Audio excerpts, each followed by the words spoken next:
This is the Lifestyle Builders Podcast, Show 60, 50 Years of Love, Life, and Business with Dan and Joanne Miller. Yeah, great question. And one of the things that you'll hear as a continuing theme in our story is how we've always put our relationship as a couple and our family unit before business. Business is a tool, but it's not the primary focus of our lives at all. So whatever is happening there is secondary. Hi, Ariana here with a quick PSA about why this topic is so important to us. Tom and I know how challenging it can be to start and run a business, to take care of your loved ones, and on top of it all, to keep a healthy relationship with your spouse. It isn't easy, and that is why we created our Lifestyle Builders Mentorship Program. As a special offer during this very special Couples and Entrepreneurship Month, we'd like to invite you to get started with your first month of Lifestyle Builders for only $1. So if you, and your spouse is welcome too, need more strategy, support, and guidance in your business and life, plus people who truly care about you and will keep you accountable, sign up now at tomandariana.com/LBcouples with the code LBcouples. A little bit more about Dan and Joanne in one of our special Couples Month series episodes. They met on Joanne's first day of college at Ohio State. Committed to personal priorities, Dan and his wife Joanne have been happily married for over 50 years.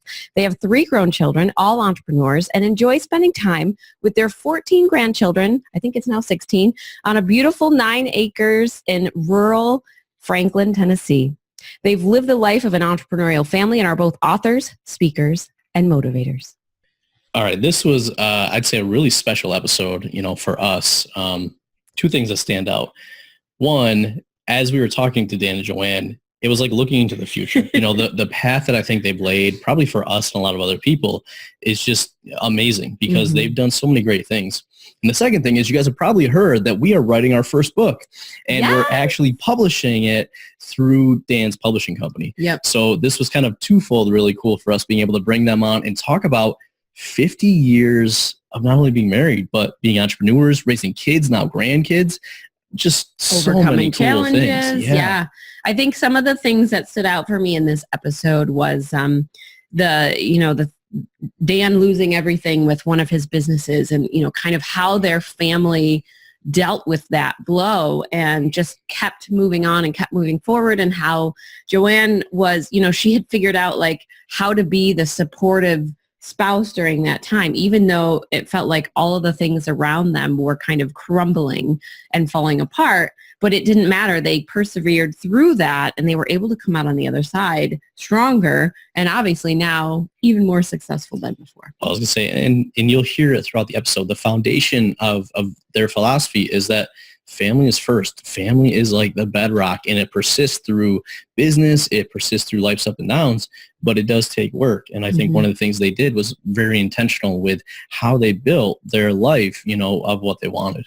Yeah. And I think a big thing too was how they raised their children differently to almost have the entrepreneurial mindset at a young age. And it wasn't forced upon them, but it was kind of nurtured and helped them just think differently. So that was something really interesting to see because, out of their family, all 3 of their kids are entrepreneurs now and run their own businesses, and some of their grandkids have started getting into it as well, which is really cool to see. Yeah, well, and they talked about principles, which, we're big on, understanding the core principles and then letting people basically apply those to their life and their business. So lots of cool stuff in this episode. On that note, we'll let you get to it. Enjoy. All right, you guys, welcome back to the Lifestyle Builders Podcast. We are in our special Couples and Entrepreneurship series, and today we are very excited to introduce you to Dan and Joanne Miller, a very special couple that we just got to meet recently. And Dan, Joanne, thank you guys so much for being here. It's our pleasure. We're looking forward to it. It was a delight meeting you guys recently at a conference that we were all involved in. So looking forward to our conversation. Yes. Yeah. And Dan and Joanne, if you guys listened in the bio, have been married for 50 years. So I know that they're going to have lots of wisdom to share with us about how they've managed to keep their relationship strong, raise kids, have businesses, write books, all of that stuff. is going to be shared in some way in this episode. We may not have as much wisdom as we do experience, but believe me, we've got lots of experience. So one of the things that really hit me when we watched your talk on stage, Dan, you talked about kind of like hitting rock bottom when one of your businesses went under and you lost the house and you lost the car and all of that stuff. Joanne, I'd love to hear from you as the spouse who was kind of on the supporting end and seeing all of this happening. How did you navigate through that? And like, what were some of the things that you did to kind of keep everything together? Well, we still had 3 children at home. And so it was a difficult time. I remember very clearly the feeling of numbness that I had, the feeling of, oh my gosh, this did not happen. This cannot be happening. And a lot of fear to a degree, but I've always had a lot of faith in Dan. I've always heard him say, well, if this happens, then this will happen. And he makes it happen one way or another. Sometimes a little oddly, but we've cleaned toilets, we've done all kinds of things together. And what it comes down to is I had so much faith in him that I tried to put the fear in the background and tried to make it as easy for him as possible.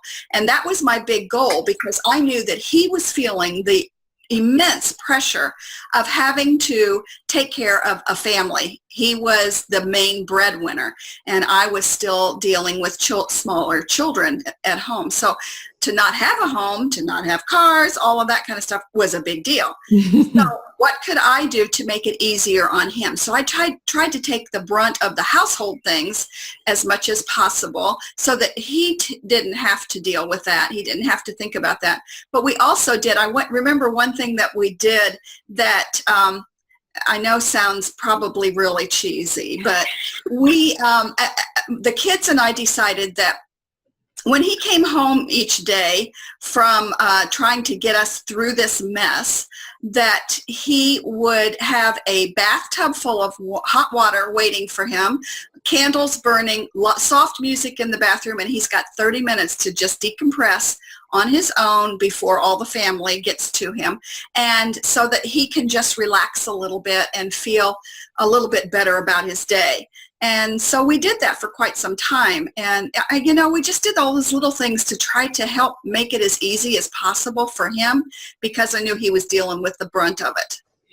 So Dan, I'm curious, because as the entrepreneurs, especially not just entrepreneurs, but as husbands, as fathers, there's a lot going on. And I know that whenever business becomes challenging, or whenever we go to start a new one and we're in that phase, it is very difficult to kind of do the business stuff and navigate through that, but also show up for your family. So how, especially with something like that, how were you able to, not only get through it business-wise, but also make sure that your family got through it and was healthy at the same time?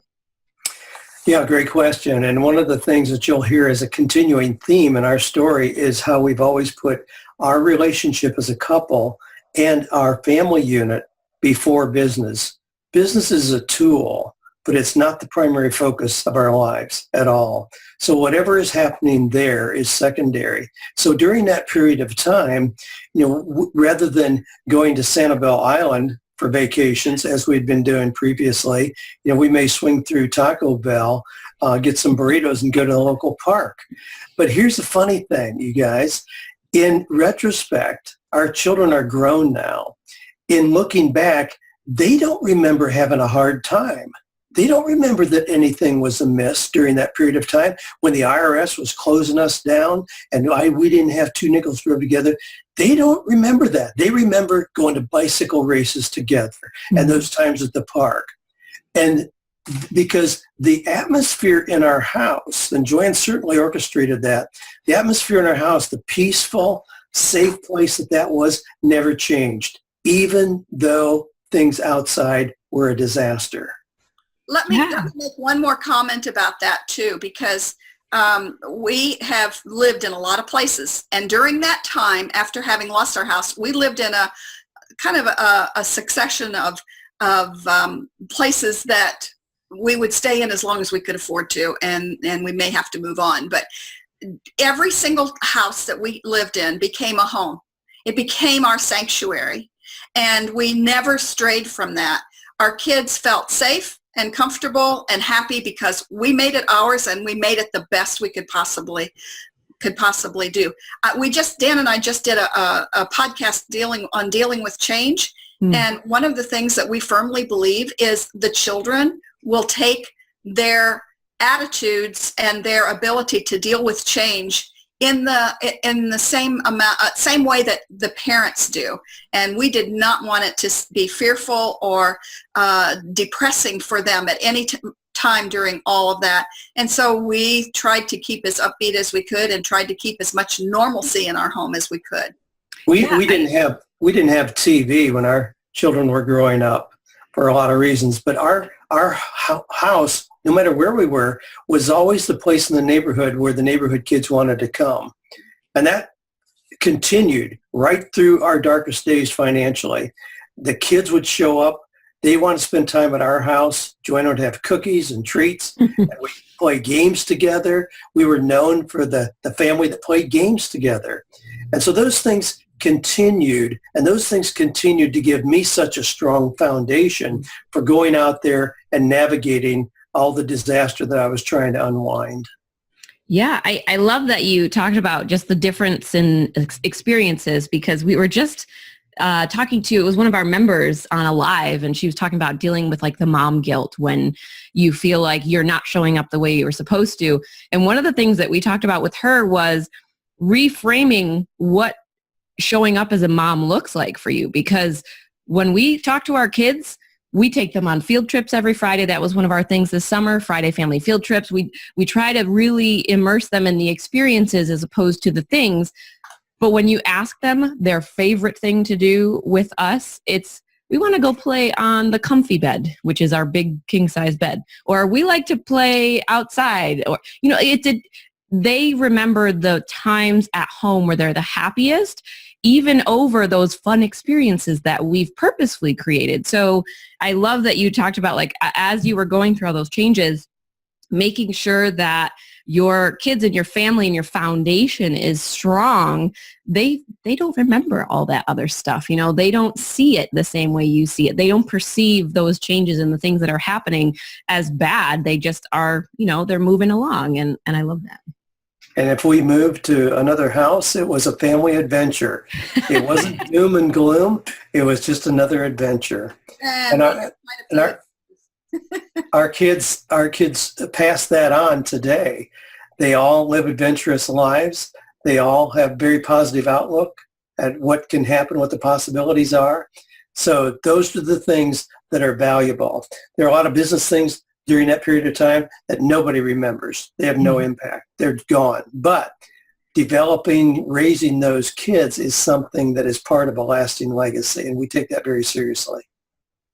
Yeah, and I love that all three of your kids ended up being entrepreneurs. Were they involved in the businesses as you guys kind of grew and started different things? And how did that kind of come about? Because I've always been interested, as we have two young ones that are, you know, going to be aging on through and going through different times in their lives. And it'd be pretty cool if they both turned out to be entrepreneurs as well. Well, we were very intentional about figuring out how God had uniquely gifted each of our children. They're very different. So there wasn't kind of a cookie cutter plan. And we wanted them to be able to choose if they went to college, if they pursued a traditional kind of career or whatever.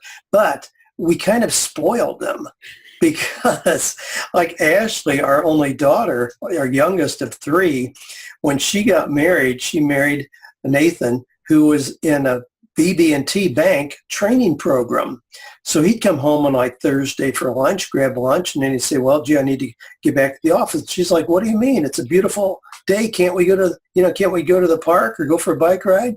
She had never grown up in an environment where Dad had to get back to work. It was always seamlessly blended together, our work and play. And we did involve the kids in every single thing.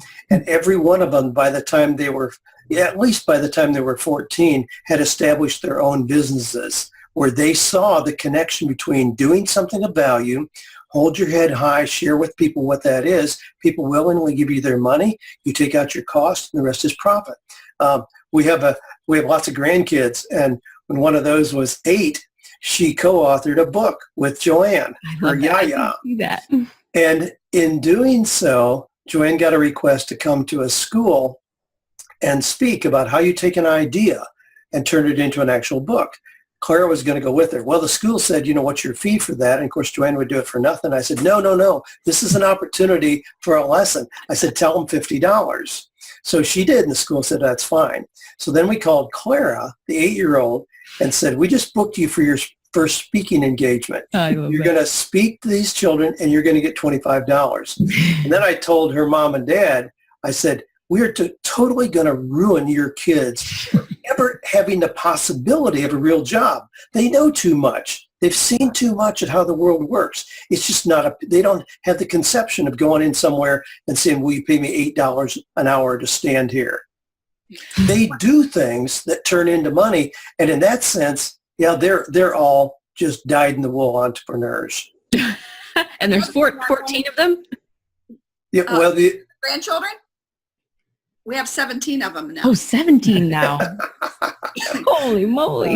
Yeah, we have a lot. It keeps growing. But one of the things I wanted to point out, too, is that our children, when they were still pretty young, we had them listening. We didn't have timeouts in the traditional sense of the word. We had timeouts in that, okay, you need an attitude adjustment. And that attitude adjustment was sitting and listening for 15, 20, 30 minutes, whatever, depending on the age of the child, to Zig Ziglar or someone like that. But often it was Zig Ziglar. I also use Zig Ziglar's See You at the Top as a homeschooling class, or a book that we used in homeschooling those kids too. We brought them up on principles that not only are life principles, but are good business principles. So they've always known that kind of an entrepreneurial learning and growing. That's just been a part of who they've been ever since they were little. And it's not like just one business model that they've seen. We did the traditional, washing cars and mowing lawns and things like that. But also, I had an auto accessories business when Kevin was 14. So at 14, we sent him to Atlanta to go through a training program to tint windows. It was a beautiful complement to the business I already had established. So as a 14-year-old, he was tinting windows on Mercedes, Jags, Volvos, Maseratis, cars like that, and making $500 or $600 a week, working a couple evenings a week as a 14-year-old. And so again, he goes to a business class in high school, and he asks the teacher, well, but what business do you have? Well, I don't. I'm the teacher. And he thought it the most ridiculous thing he ever experienced. How could this guy be teaching business when he never experienced business himself? And he really didn't see the value of the class. That's another story. But we gave our kids exposure to things that they were already interested in. Jared, as a 13-year-old, we lived in a subdivision where there were 438 homes. He was really good mechanically, really good with his hands. So we had him do not just, mow yard or deliver papers like all the other. What can you do that uses your unique skills? We put out one little flyer twice during that summer, and it was for free flat repair on your bicycle. Now, the biggest challenge for mom and dad when they have a bicycle problem is to load it in the car, hope you don't scratch the car, take it down, then once it's ready. He offered free pickup and delivery. How did he do that? On foot. We didn't drive him anywhere. He did it, but he'd go pick it up. Well, guess what's true of 90% of bicycles that have a flat tire? They need other things. The chain is rusty. They need the gears adjusted. So he had like a $39 tune-up. So he was making $400 or $500, again, as a 13-year-old, without needing mom and dad to transport him anywhere, and doing something that no one else in the neighborhood was doing. Ashley baked great apple pies. She became known as just this amazing cook of apple pies, of course, under Joanne's help. And there were people who would contract with her for like so many pies a month at $25 a piece. She had immediately at her disposal. And that's how we've taught our kids. And certainly that's how I see the world. There's opportunities around every bush. There's just so many things you can't take advantage of them all. Just put your hand to something, do it well, and the world will reward you well for it. Yeah. And, from meeting you guys and then, obviously seeing all your work and having these conversations, I think one of the coolest things I've taken away is that I think you guys have laid a path that we're already on, and we get to take, hints from what you guys have done. And just hearing you describe that, I took out some key words, like family's the foundation, a big thing that we believe in. We put our marriage first. We go to a marriage counselor, not because it's like our marriage is in trouble or it's, a bad thing. It's like, this is the most important thing. So let's make sure this is solid. I heard the words intentional, and, we're big on, helping people to realize what is your life, like what is your purpose, and then making sure everything else, is in alignment with that. And, we do the same thing with our kids. We involve them into what's going on. And we've had some interesting things come up where, like, for example, we would go to our daughter's school event and she would ask us, she'd be like, well, where's everybody else's mommy and daddy? And she just didn't have this concept of the fact that we work at home. She almost takes it for granted. Mm-hmm. And, we actually even brought her on our podcast to then start to ask her some perspectives of how do we make money? What does she see? And it's crazy what she's been picking up. And even we share this story with some people. She had set a goal to stop sucking her thumb because she saw somebody else do it and she said she was going to do it. So she made a chart. She put a sticker on it every day for 14 days. She got to the end of it and we figured that'd be it. But no, she said, Daddy, now that I got 14 days, I want to do 100 days. So she built this chart all the way down our hall. And for 100 days, every single day, she put a sticker on there. And then not only did she complete that, when she got done, she went to all her friends in kindergarten and she asked them what was one habit that they wanted to stop doing. And she brought them in a Post-it note with their habit and then a chart and said, you guys can stop too by doing this. Oh my gosh, that's awesome. Yep. She's sick. I love her seeing the process and the internal rewards that you described there, and then her ability to transfer that even at that age to her peers. Wow. Yeah, and I was gonna say, and that's so much of what I hear every time I hear you guys tell one of your stories is just how that's incorporated, and it's basically baked into how you guys do things, and then now being able to see all those challenging situations, how every one of them had an opportunity to then help shape not only your lives, but the lives of the generations coming after you. Absolutely. That's why when we talk about legacy, it's through the family, not through a business. I love the impact that books and courses and things can make, and that will continue. And I'm grateful for that, but that's not my primary focus.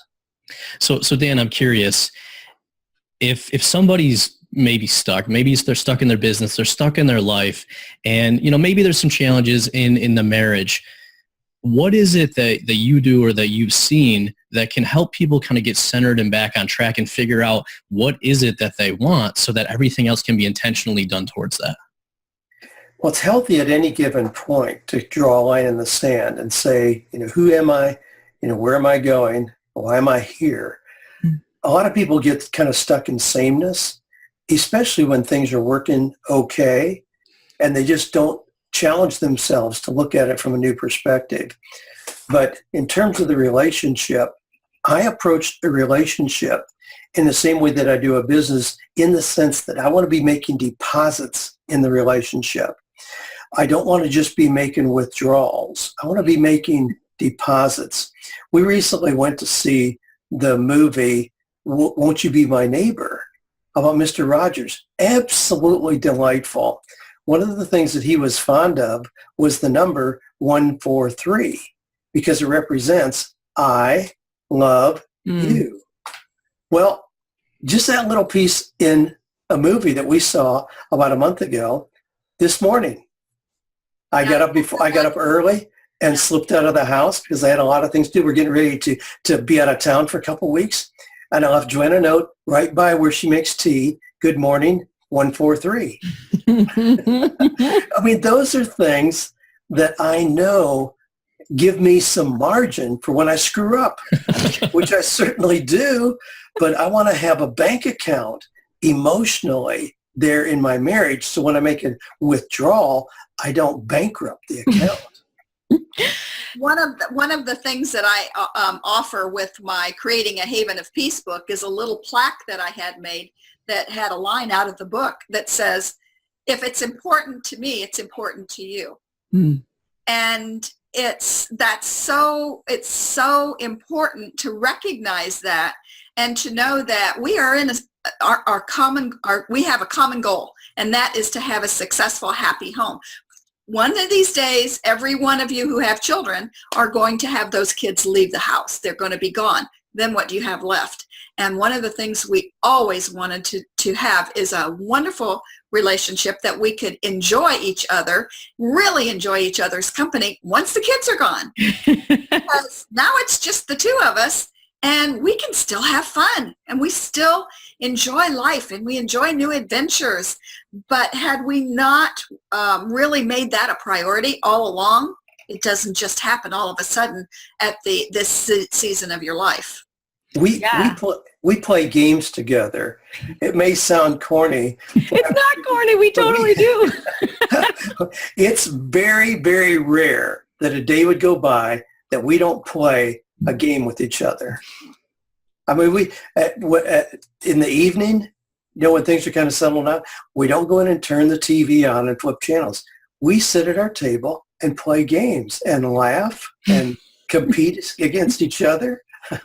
Well, sometimes I get angry because he wins. But I get angry because he totally plays for the kill over here. Oh. Well, and so I'm curious because, Dan, I know you get up early and you have your morning routine and that kind of gets you going. And Joanne, you do not. You are me. Basically, every time you guys describe something, it's very similar to us. Ariana's the one that sleeps in. I got to have my routine. So obviously you guys have some commonalities, but you also have some differences.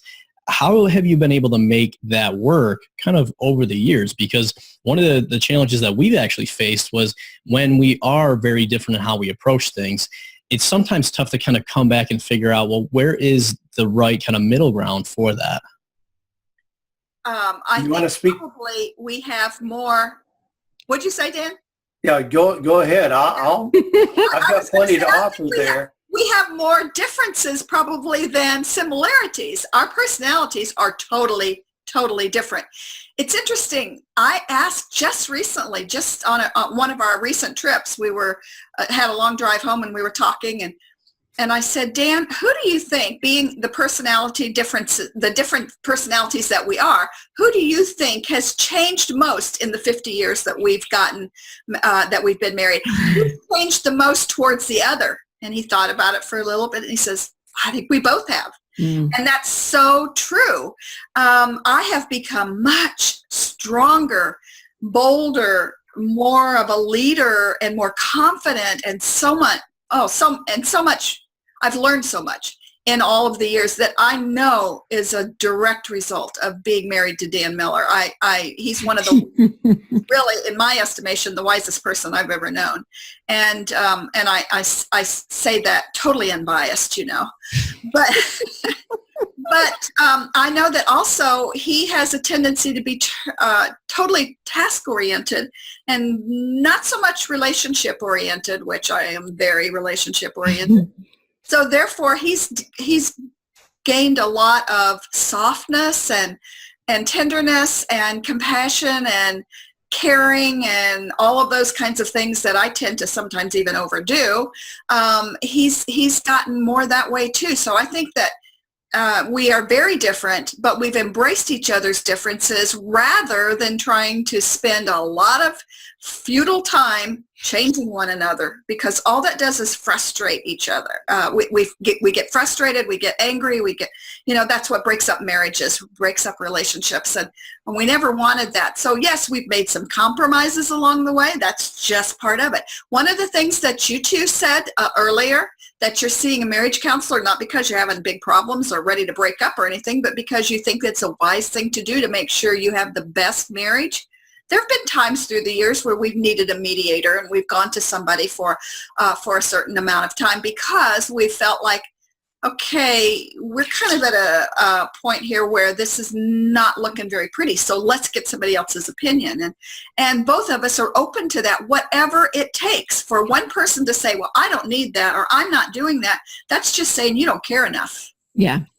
Yeah. I think that was one of the things where we had always talked about it, like, oh, that would be a really cool thing to do. And, oh, we should really think about doing that. But it was kind of one of those things where it doesn't seem like a priority because no one out there tells you that that's a priority. It's only what you do when things are starting to go downhill. And we finally, after having like a tough discussion, we're like, maybe we really should actually do it this time, because it's not like we've ever had like full blowout arguments, but we just our personalities keep coming to a head. And as we get to different levels of business and different parts of our lives, we tend to have more of those. So going and having somebody as that mediator and to sort of take our personality types and remind us how the other person is thinking and saying, hey, I know this is your thought process on these types of situations, but your partner is really thinking it this way. So if you guys can just kind of speak using different words and remember that before you let yourself talk, those conversations will go a lot easier and be a lot less stressful for you, which obviously helps the business and the marriage and the parenting. Well, when things are going well, oftentimes people think they really need no outside assistance at all. But one of the signs of a person who is at the top of the game is that they look for people to coach them to be more excellent. LeBron James, has a coach, personal coaches. I just committed to a pretty robust business coaching package for next year, for the entire year. It's a real stretch and a real step up. I've got things that are going really well in a lot of areas, but I want that. I want to stretch, to grow, to see things from a new perspective. And the same thing is certainly true in marriage. Now, when Joanne talked about, our differences and how I'm more compassionate, she's bolder and all, we are not looking to become clones of each other. I don't want her to be me. God forbid. Not at all. I love that. It didn't work. I love her tenderness and how compassionate she is. It's a good balance for me to look at that and see that. So we embrace each other's differences. I want her to be the very best Joanne Miller. I do not want her to be Dan Miller Jr. So I think that's important. And that's really important for couples that work together, because a lot of times one of the partners is forced into filling the gaps that the other person doesn't have. And that's not a good fit as well. Yeah. I have a question for you, Joanne. One of the things I loved about on your website, you have your About Me page, and you listed it all as like all the shoes. So the mama shoes and the wife shoes and the nana shoes. Is that what they call you? Yeah. I forget which one it was. That's an interesting thing here, because I am, to about half of the grandkids, I'm Nana. To the other half, I'm Yaya. Sometimes when they're all together, they call me Nanya. Nanya. It's a mush together. It's like one of those names with the couples. They mushed it together. Exactly. But what I loved about that was you broke it out into kind of all of these pieces and parts of yourself. And one of the struggles that I had the last, I don't know how many years it's been, 10, 11 years of this entrepreneurship and being together and being married and then adding the kids in, is figuring out how all those different pieces of me, of who I am, fit together. Because obviously being a mom is one of the best things in the world, but it's also one of the most challenging. And then adding entrepreneurship on top of that, how was it that you kind of sort of like came to terms with being all of these different things and, kind of how those ebbed and flowed throughout your journey in life so far? Keeping in mind that I'm much older than you are, you can be my daughter. I didn't do all of those things back when I was raising young children. I really took seriously my career being the homemaker, the creative artist of the home. That was important to me. I loved that career. It took me a while to to not feel like I needed to be adding my income to our home, and not feel guilty about just staying at home. But once I got past that, I realized the importance of somebody's got to do all of the things that helps to make the home be the safe haven, and also a place where everybody wants to come back to and not feel stressed or feel like it's chaos.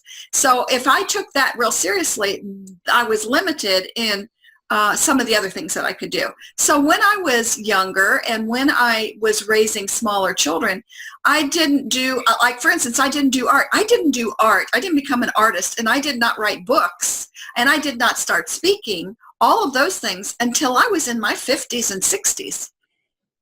So, those were not things that I did earlier. Earlier on, I was mainly a support to Dan. We worked together off and on many times through many businesses, because he's a serial entrepreneur.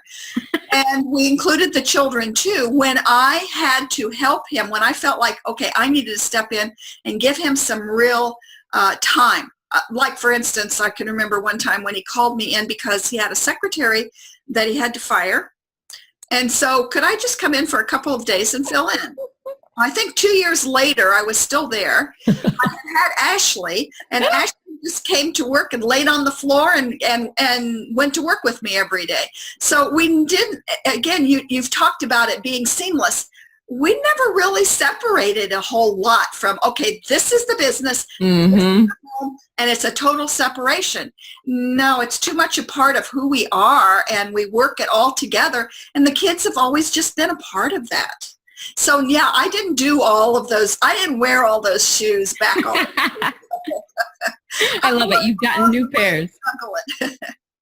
Yeah. And I think that's something that I struggled with a lot, because I wasn't the entrepreneur, but by mode of supporting him and his dreams, I got tiptoed into entrepreneurship bit by bit as we started each of those businesses. And we had the kids after those first two brick and mortar businesses, and then it just threw everything out of whack. And it was like trying to refigure out what all of that looked like. But I totally see what you're saying too, because I've seen it a little bit as well. I wasn't ready to step into those shoes in those parts of my life. I had to kind of go with the flow. I had to take care of the kids. I had to be the support system for him. And now that our kids are a little bit older, we're finding that we do have a little bit more freedom with the roles that we're playing as parents, as business partners, and as husband and wife, which has been fun to play around with, but also a little frustrating at times. It can be. And, don't think it's going to be perfect and always work out well every single time. Oh my gosh, I could tell you stories. It wasn't always perfect. It wasn't always easy. And there were a lot of times that we had to sit down and have some serious discussions. And my roles changed. Oh my gosh, I can't tell you how many roles that I had through the years. But I've tried to consistently maintain the fact that the home is first. That's the foundation for everything else that goes on in our lives, whether it's business or whatever. And the business is never going to come first. If it does, something's out of whack. Yeah, I love that. Yeah, and like I said, I love how you guys have been very intentional all along the way. And, one of the things actually we're really excited about, we actually just got the final approval this week of our book being published in partnership with you guys.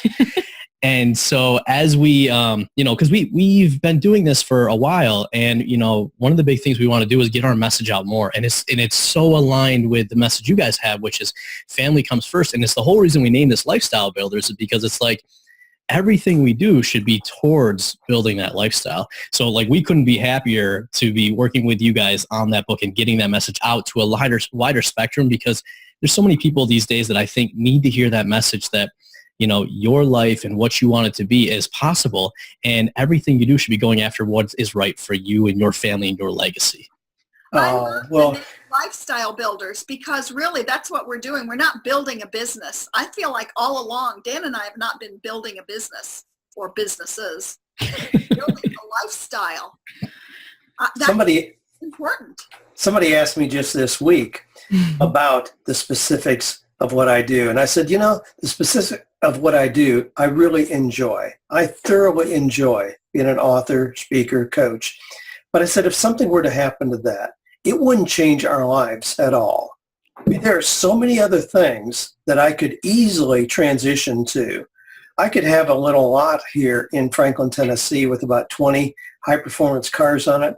I would be a happy camper, just helping people go through the fun process of selecting a car. I mean, I could have a landscaping business. I mean, those things, I've always seen the things that we do that generate income as just simply tools. Now, we choose things that we thoroughly enjoy. And I love the work that I get to do every day. But if that changed, it would not change our life. Our life is a thing that has consistency in how we nurture the relationships, the things we do there that are of continuing value. Work can come and go, not going to be a big deal. We started out the first 4 years of our marriage living in an 8-foot wide by 42-foot long trailer in a trailer park. And if I had to go back today to living in an 8 by 42, well, that might be a stretch. Double 43, 48. There we go. We needed 48 feet long. 8 feet wide was pretty narrow. Anyway, if I had to go back to living in a house trailer, I could so do that, because through the years, being married to Dan for 50 years, I recognize that what's really important is the adventures that we have, the fun we have, the rest of our lives together. And it's not in building a business or having things or having a big mansion and all of that. It's not that. Yeah, you're speaking right to me there. Well, to us, but yes, to me. Yeah, we have covered so many good things on this episode. One thing I would love to hear from each of you is, what's one thing you really want the listeners to take away from everything we talked about here today and hearing your story? Dan, you can go first. Oh. Okay. One thing that I would really want people to hear is to value the relationship, and even as entrepreneurial couples, don't force one person to be something they're not. Life is too short. It's too easy to get people whose skills complement your own. I mean, as entrepreneurs, you don't have to do anything. I tell people in a little business like we've got, there's probably 20, 25 different things that need to be done. I probably do 2 or 3 of those pretty well. I've got people in place that do the other things, even if it's in a non-traditional way. But value the uniqueness that each of you bring to the table as individuals, first and foremost. Don't try to diminish that just because you're trying to make a business work. Yeah, I love that. And Joanne, what about you? Well, I happened to take this off of the wall. Oh, yeah. In Dan's office. Can you see it, or is it? Yep. It okay? Please help me not to be so busy making a living I forget to make a life. Oh. And that is hanging in Dan's office, and that's been our motto all along. It's the fact that you talk about lifestyle building plays right into that. We want to make a life. We don't want to just make money. That's never been the highest of importance. And even when we lost our house and so forth, the one thing I ask couples when they are asking me, how did I survive that? What's the worst that can happen? Hey, we lost our house. We lost our car. I don't want to go through it again. It was a great learning experience. Lord, I've learned enough. Don't want to have to go through it again. But if I had to, I know what's important now. Yeah. And when we look at the multiple things that are important in life, money's the easiest one to replace. If you damage your health and relationships, those are tough to recover from. Yeah. Money, hey, there's money around the next corner. Yeah. I love it. So much good stuff. All right, Dan, Joanne, where is the best place for people to come and find you and reach out to you if they want to connect and just learn more about what you guys offer and all of your books and all the good stuff? Well, you can find me at Joanne F, as in Fairchild. That's my maiden name, JoanneFMiller.com. I have a website, and I have I have my art on there. I have my books on there, and lots of information, and a blog that I send out regularly too. And our primary business site is 48days.com. Just 48 days directs you pretty much to things that we've done. That brand has worked so well for us. And then we have a community of like-minded people who are linking arms and helping each other develop creative ideas. That's 48dayseagles.com. I'm really proud of what's happening there, the way that people so generously share ideas and resources and love seeing what's happening. So those are the two, 48days.com, 48dayseagles.com. All right. I love it. And as always, we will include links to Dan and Joanne's websites and all the good stuff they mentioned at the show notes, which is at tomandariana.com/60. All right. It has been, I have to say, it can't just be another great episode. It's been an amazing episode of Tom and Ariana, your hosts and lifestyle builders. And we want to extend a huge thank you to you guys, Dan and Joanne. Thank you guys so much for coming on the show and sharing so openly and, just talking about all of your stories and experiences with us. Thank you.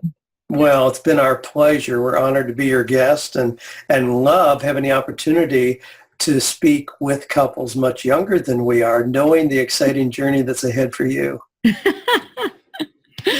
an awesome, adventurous lifestyle. Thank you. Absolutely. And as always, I want you guys to remember that it's your life, your business, your way. We'll see you next time. Hey, we hope you enjoyed this episode. If you know another entrepreneur who may benefit from hearing this show, we would so appreciate you being a good friend and sharing it with them. And just a reminder, as a special offer during this super special Couples in Entrepreneurship Month, we'd like to invite you to get started with your first month of Lifestyle Builders for only $1. Sign up now at tomandariana.com/LBcouples with the promo code LBcouples. Are you a Lifestyle Builders podcast fan? We'd love to hear from you. Head on over to tomandariana.com/iTunes and leave us a review.